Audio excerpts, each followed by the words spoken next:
मोदी तेरा नाम Islamophobia, ABVP तेरा नाम इस्लामोफोबिया, आरएसएस तेरा नाम इस्लामोफोबिया, नरेंद्र मोदी तेरा नाम इस्लामोफोबिया, एबीवीपी तेरा नाम इस्लामोफोबिया, आरएसएस तेरा नाम इस्लामोफोबिया, एबीवीपी तेरा नाम इस्लामोफोबिया, विदिशा तेरा नाम इस्लामोफोबिया, आरएसएस तेरा नाम इस्लामोफोबिया, एबीवीपी तेरा नाम।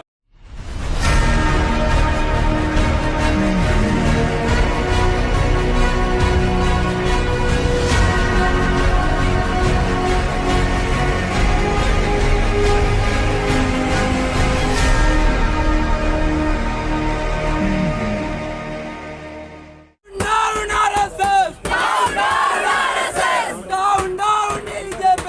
Down BJP! RSS तेरा नाम इस्लामोफोबिया!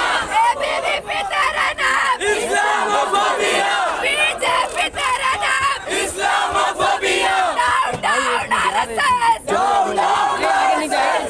अरे हिंदू मुस्लिम सिख ईसाई नरेंद्र मोदी मुर्दाबाद नरेंद्र मोदी मुर्दाबाद अरे हिंदू राष्ट्र नहीं चाहिए अरे आरएसएस हमें नहीं चाहिए अरे हिंदू राष्ट्र नहीं चाहिए खून खराबा नहीं सहेंगे अरे खून खराबा नहीं सहेंगे अरे दंगा सरकार नहीं सहेंगे अरे गुंडा सरकार नहीं सहेंगे अरे आरएसएस डाउन डाउन अरे आरएसएस डाउन डाउन अरे RSS down down home minister down down Narendra Modi down down RSS वालों शर्म करो अरे शर्म नहीं तो डूब मरो नरेंद्र मोदी शर्म करो अरे राष्ट्रपति तुम शर्म करो अरे होम मिनिस्टर डाउन हिंदू राष्ट्र नहीं चलेगा हिंदू राष्ट्र नहीं चलेगा अम्बेडकर के जय जय जय भीम अरे जय भीम कौमी एकता जिंदाबाद अरे कौमी एकता जिंदाबाद लगातार जो इस तरह के हिंसा फैल रहे हैं, कैसे देख रहे हैं? ये रुकने वाला है कि थमने वाला है कि नहीं? ये रुकने वाला है, थमने वाला है या नहीं, ये हम पर भी डिपेंड करता है और हमारी सरकारों पर भी डिपेंड करता है। अगर हमारी सरकार जो खेल खेल रही है, नफ़रत जीवियों को बढ़ावा देने का खेल, खुद नफ़रत फैलाने का खेल, अगर ये खेलती रहेगी तो डेफिनेटली ये नफ़रत नहीं रुकेगी, ये हिंसा नहीं रुकेगी। लेकिन जनता को भी अपनी जिम्मेदारी समझकर इसके खिलाफ कदम बढ़ाने हैं और बता देना है कि अगर आप इतना दमन करेंगे तो हम चुप नहीं रहने वाले, हमारा रेजिस्टेंस भी बढ़ेगा। क्योंकि ये सिर्फ मुसलमानों का सवाल नहीं है, ये हिंदुस्तान के कॉन्स्टिट्यूशन का सवाल है, हिंदुस्तान की डेमोक्रेसी का सवाल है। अगर हिंदुस्तान में डेमोक्रेसी नहीं रही तो ना हिंदू बचेगा ना मुसलमान बचेगा। तो अगर हमें डेमोक्रेसी को बचाना है, democracy essentially means secular democracy. अगर डेमोक्रेसी सेक्युलर नहीं है तो वो डेमोक्रेसी नहीं हो सकती। तो अगर डेमोक्रेसी को बचाना है, देश को बचाना है, अपने कॉन्स्टिट्यूशन को बचाना है, सबके बराबरी के अधिकार को बचाना है, तो हमें आगे आना होगा और हमारी सरकार से कहना होगा कि बस आपने बहुत खेल खेल लिया, ये खेल हमें बर्दाश्त नहीं है। नफ़रत का खेल हिंदुस्तान में नहीं चलेगा। आप नफ़रत का खेल खेलेंगे तो हम आपको रिजेक्ट करेंगे। लेकिन मैम, वहाँ के गृह मंत्री कह रहे हैं कि कानून के मुताबिक सारा काम हो रहा है, जो भी घर गिराए गए दंगाई को बख्शा नहीं जाएगा। अब वो क्या कह रहे हैं, आप लोग मीडिया वाले हैं, आपने भी तो देखा होगा कि किसने किस पर हमला किया और क्या हुआ।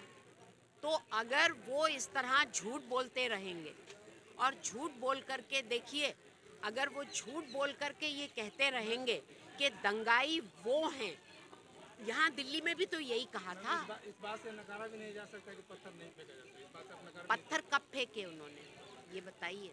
मैं पत्थर फेंकने की तायद नहीं कर रही, कभी नहीं करूँगी, लेकिन पत्थर कब फेंके उन्होंने ये बताइए। कब फेंके, किस इंसिडेंट के बाद फेंके, सवाल उस चीज़ का है, ठीक है ना। तो इस हमें टू बी फेयर, हमें जब शासन करते हैं ना, जब शासन करते हैं तो एक पंथ का, एक पक्ष का होकर शासन नहीं किया जा सकता, क्योंकि मध्य प्रदेश की सरकार हिंदुओं की सरकार नहीं है, मध्य प्रदेश में रहने वाले सबकी सरकार। और अगर चलेगा या मैंने तो उसका जवाब पहले ही दे दिया, हर जगह धर्म का उन्माद पैदा किया जा रहा है, चाहे वो यूनिवर्सिटी हो, चाहे कोई भी इंस्टीट्यूशंस हो, सब कुछ इन्होंने, किसी चीज़ की स्वायत्तता बाकी नहीं रखी है। अब आप देखिए जुडिशरी भी किस तरह काम कर रही है, ऐसा मालूम होता है कि वो फूक फूक के कदम रखते हैं। तो हर चीज़ जो है हाथ से निकलती हुई नज़र आ रही है। तो इसको बचाने के लिए आगे सर से ऊपर पानी जाने से पहले, जो कि पहुंच रहा है, पहले हमें सबको, मीडिया को सबसे पहले, मीडिया जो आप लोग तो दूसरे मीडिया हैं जो गोदी मीडिया हैं, जिनका नाम आज गोदी मीडिया पड़ रहा है, वो लोग क्या कर रहे हैं, वो किसका पक्ष दिखा रहे हैं। तो उनको जाग जाना होगा। अगर वो इस देश से प्यार करते हैं, अगर वो इस देश को, इस देश के कानून को बचाना चाहते हैं। अभी एक दिन पहले हमने डॉक्टर बाबा साहेब भीमराव अंबेडकर का जन्म दिवस मनाया है। वो जन्म दिवस अगर हमने नाम के वास्ते और रिपोर्ट में लिखने के लिए मनाया है तो अलग बात है, लेकिन अगर हमने दिल से मनाया है कि हम जानते हैं कि वो जातिवाद और पंथवाद के कितने खिलाफ थे, तो हमें उनकी बातों का अनुसरण करना होगा। और देश में जो अराजकता का माहौल बनता जा रहा है, उसके पीछे कौन जिम्मेदार है? उसके पीछे सरासर हमारे देश की केंद्र की सरकार जिम्मेदार है। 2014 से जिस तरह से धड़ल्ले से वो लोग मुसलमानों के और बाकी अल्पसंख्यकों के खिलाफ, दलितों के खिलाफ, उनका जो रवैया है, नफ़रत का रवैया, हिंसा किस तरह से हो रही है, और जिनके खिलाफ जो कर रहे हैं उनके खिलाफ कोई एक्शन नहीं हो रहा है, तो ये किसकी जिम्मेदारी बनती है? हमारे प्रधानमंत्री जो सबका साथ, सबका विकास, सबका विश्वास की बात करते हैं, वो मुसलमानों को पिल्ले बोलते हैं, तो क्या होगा इस देश में? लेकिन मैम आप कह रहे हैं केंद्र सरकार की जिम्मेदारी है, लेकिन बहुत जगह ऐसी है जो स्टेट में हो रहे हैं, कांग्रेस का है, जदयू की सरकार है, वहाँ ये हिंसा हो रही है। जदयू की सरकार बिहार में, बिहार में किसकी सरकार है आप भी जानते हैं। राजस्थान में कांग्रेस की सरकार। देखिए सरकार, मैं केंद्र सरकार बोली हूँ, पूरे हिंदुस्तान में सिर्फ राज्य सरकारों का नहीं, हम तो बोले हैं ना भाजपा और आरएसएस, हमने पहले नाम लिया है, और ख़ास करके केंद्र सरकार बोला है।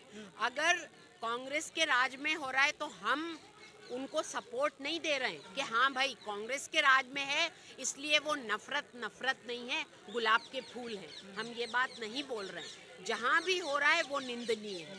देखिए मैम ये कह रहे हैं कि हम हिंदुत्व की रक्षा कर रहे हैं, आप कितना सहमत? आप देख लीजिए, क्या दंगा करके, नफरत करके, एक पंथ पर हमला करके किसी भी धर्म की रक्षा होती है?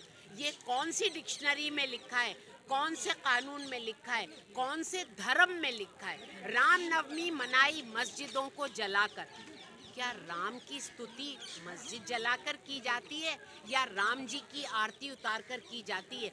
बता दें हमें, धर्मगुरु बता दें, राजनीतिज्ञ बता दें, यही तरीका है क्या? हमने तो उन राम को नहीं जाना है, हमने तो किसी और राम को जाना था। आज ये राम का इंट्रोडक्शन कुछ दूसरा ही करा रहे हैं। उनका मुद्दा है कि लाउड स्पीकर हटना चाहिए, उससे आपत्ति है। लाउड स्पीकर हटवाओ, उसका भी एक तरीका होता है। उसका तरीका ये नहीं होता कि तुम लाउड स्पीकर 3 मिनट के लिए अगर चलाओगे तो हम 3 घंटे के लिए चलाएंगे, वो रास्ता है क्या? नुकसान किसका हो रहा है? सिर्फ मुसलमानों का नहीं हो रहा, हमारे बच्चे जो हिंदू बच्चे भी हैं वो लोग भी तो पढ़ते लिखते हैं, उनकी तालीम में, उनकी शिक्षा में वो स्कूल का होमवर्क करने बैठते हैं, पढ़ने बैठते हैं, एग्ज़ाम की तैयारी करने बैठते हैं, उसमें कितनी दिक्कत आ रही है उनको समझ में नहीं आ रहा।